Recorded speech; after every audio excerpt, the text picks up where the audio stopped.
So I hope everybody's done their homework over the last few months. Nothing else? It was a pleasure.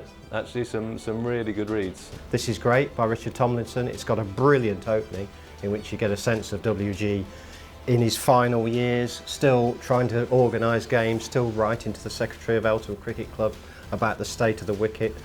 John Cross, I know very well. He's, in journalism terms, he's Mr. Arsenal. And I think the book really about Arsene Wenger really drips with his sort of contacts and his knowledge. He's done a great job of journalistic rigour on it.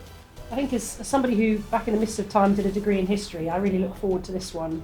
Bill Richmond, black boxer, born a slave. It's an amazing tale. Came to England and was very much the sporting celebrity of the time back in the 18th century and early 19th century.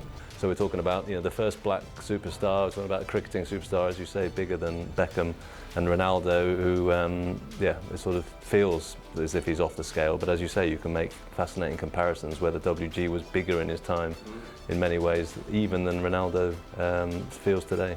Two of the books that we've come back to sort of again and again and are almost the opposite scale. People certainly I hadn't really heard of, and that's almost the sort of mystery and magic of those two books. Speed Kings, about the first Winter Olympics, 1928, and the 1932 Olympic Games as well. The American bobsleigh team.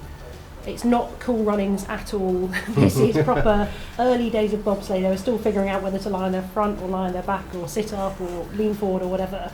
And this is just an incredible read. The scope and scale of that book is just astounding. As someone who's tried to write a book, and found the amount of research for that hard enough, this was almost mind-blowing as a journalist. And the great thing that Donald McRae has done here, I think, is just really powerfully intertwined the sporting story with the social context of the time, with gay rights, with all this civil rights, all this stuff that's happening in America, and right in the middle, Emil Griffith, this massive American boxer who's just, I think, 5-time world champion.